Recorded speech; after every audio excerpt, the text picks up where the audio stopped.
Global Midas foundation है जिहड़ी साडे इत्थे जैविक खेती बारे साडे व्यू लैन आए आ, क्योंकि जिहड़ा अज तो 50 साल पहला जिहड़ी साडी पंजाब दी जिहड़ी साडी खेती हुंदी सी, वो जैविक खेती सी 100%। और अगर जे जैविक खेती नूं खत्म करन दे विच जिम्मेवार है तो साडी पंजाब दी सूबा सरकार और साडी जिहड़ी सेंटर सरकार आ, क्योंकि कुछ समा पहलां जिहड़ी अमेरिका तो कोई इन्हां ने कणक मंगाई सीगी, उदों जिहड़ी इंडिया दे विच भुखमरी सीगी, तां सरकार ने देखिया कि हर साल जिहड़ी बाहरों मंगाउणी उहदे वास्ते तुहानूं बाहरली करंसी मुद्रा भी चाहीदी आ। तो सरकार ने कहा कि क्यों ना असीं आपदे देश दे विच इस दा प्रैक्टिकल एक तजर्बा करके वेखीए। तो प्रैक्टिकल जिहड़ा तजर्बा सारा साडे पंजाब ते कीता। सारे देश की भुख नूं खत्म करने वास्ते जिहड़ी साडी सेंटर सरकार ने साडा पंजाब स्टेट और हरियाणे नूं चुनिया और साडे पंजाब ते हरियाणे दा बेड़ा गर्क कीता। और अज जिहड़ी साडी सेंटर सरकार ये गल कह रही है कि सानूं अनाज की लोड़ नहीं हैगी, कि असीं इहदी खरीद नहीं कर सकते।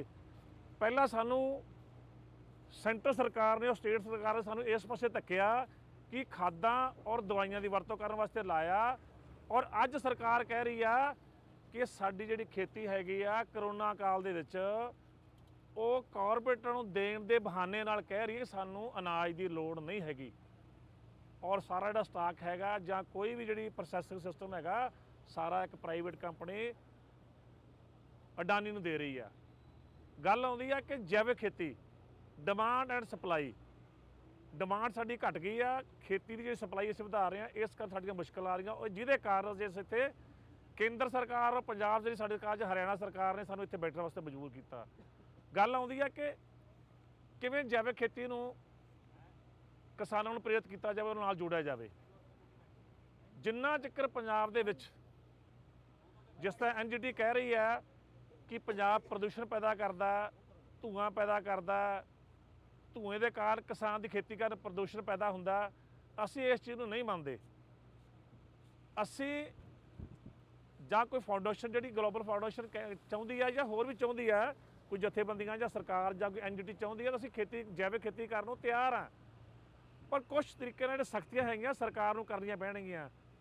ਸਰਕਾਰ ਉਹ ਸਖਤੀਆਂ ਨਹੀਂ ਕਰ ਰਹੀ। ਕਿਉਂ ਨਹੀਂ ਕਰ ਰਹੀ?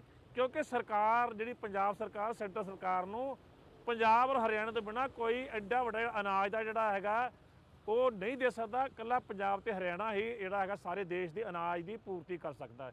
ਇਸ ਕਾਰਨ ਜਿਹੜੀਆਂ ਦੋਨੋਂ ਸਰਕਾਰਾਂ ਸੈਂਟਰ और जो स्टेट दी सरकारां हैगियां वो जिमींदारां दा घाण कर रही और जिमींदार नूं खत्म कर रही।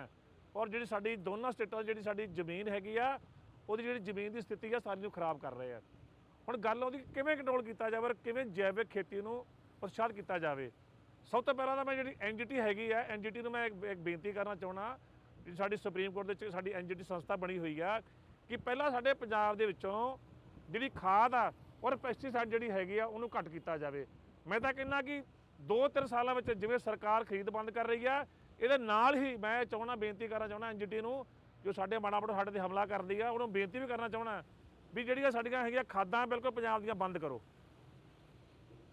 जिहड़ियां साडीआं दवाइयां बंद करो, जिहड़े साडीआं आउण वाली जिहड़ी साडी जैविक खेती सहाई होणगीआं। जिन्ना चिर सरकार सख्ती नहीं करूगी, सरकार जिहड़ी साडी खेती जी हैगी जी हुण खेती मौजूदा साडी खेती स्थिति चल रही है खादां नाल चल रही है, सरकार ये करवाउणा चाहुंदी है। पर पंजाब दा किसान ये चाहुंदा कि जैविक खेती वाल जाइए। जे साडी डिमांड वधूगी, साडी सप्लाई घटूगी, साडे जैविक खेती साडीआं जिहड़ियां झाड़ घटणगे तां साडे पंजाब दे किसान नूं फायदा होऊगा।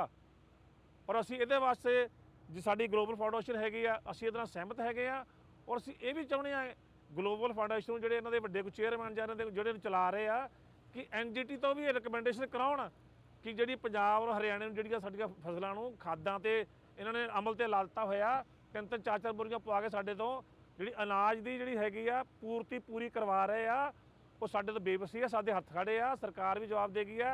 असीं एनजीटी नूं बेनती करांगे कि संबंधित फाउंडेशन नूं ये अधिकार देण और सरकार सूबा जिहड़ी सरकार है पंजाब हरियाणे दी वो इस सरकारां नाल किसानां नाल फाउंडेशन सहमत होकर पंजाब चो जिहड़ी पैस्टीसाइड आ ਉਹ ਜਿਹੜੀ ਸਾਡੀ ਹੈਗੀ ਆ ਜੀ ਆਪਣੀ ਖਾਦ ਹੈਗੀ ਆ, ਚਾਹੇ ਕਿਸੇ ਤਰ੍ਹਾਂ ਦੀ ਖਾਦ ਹੈਗੀ, ਉਹਨੂੰ ਬੰਦ ਕੀਤਾ ਜਾਵੇ।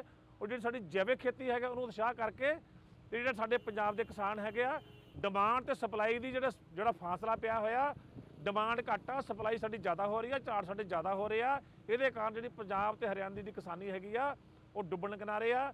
ਔਰ ਮੈਂ ਗਲੋਬਲ ਜਿਹੜੀ ਫਾਊਂਡੇਸ਼ਨ ਦਾ ਧੰਨਵਾਦ ਵੀ ਕਰਦਾ ਕਿ ਦੁਬਾਰਾ ਫਿਰ ਬੇਨਤੀ ਕਰਦਾ ਕਿ ਐਨਜੀਟੀ ਦਾ ਸਹਾਰਾ ਲੈ ਕੇ ਸੂਬਾ ਸਰਕਾਰਾਂ ਨੂੰ ਐਨਜੀਟੀ ਤੋਂ ਡਾਇਰੈਕਸ਼ਨ ਦੇ ਕੇ ਸਾਡੀ ਜਿਹੜੀ ਪੰਜਾਬ ਦੀ ਜਿਹੜੀ ਖਾਦ ਦੀ ਜਿਹੜੀ ਰਿਕਮੈਂਡੇਸ਼ਨ ਹੈਗੀ ਆ 3 ਬੋਰੀਆਂ ਯੂਰੀਆ ਜਾਂ 4 ਬੋਰੀ ਯੂਰੀਆ ਜਾਂ ਡਾਈ ਦੇ 2 ਬੋਰੀਆਂ ਨੂੰ ਘਟਾ ਕੇ ਉਹ ਸੀਮਤ ਕਿੱਲੇ ਤੱਕ ਇੱਕ ਸੀਮਤ ਕੀਤੀ ਜਾਵੇ। ਉਹਨੂੰ 20 ਕਿਲੋ ਜਾਂ 30 ਕਿਲੋ DAP ਪਰ ਕਿੱਲਾ, ਉਹ ਜਿਹੜੀ 1 ਬੋਰੀ ਜਾਂ 1.5 ਬੋਰੀ ਸਾਡੀ ਯੂਰੀਆ ਦੇ ਕਰਕੇ ਉਸ ਤੋਂ ਬਾਅਦ ਜਿਹੜੀ ਕਿਸਾਨਾਂ ਨੂੰ ਜਿਹੜੀ ਹੈਗੀ ਖਾਦ ਆ ਉਹ ਬੰਦ ਕੀਤੀ ਜਾਵੇ, ਜਿਹਦੇ 'ਚ ਪੰਜਾਬ ਦੇ ਕਿਸਾਨਾਂ ਦਾ, ਹਰਿਆਣਾ ਦੇ ਕਿਸਾਨਾਂ ਦਾ ਭਲਾ ਹੋਊਗਾ।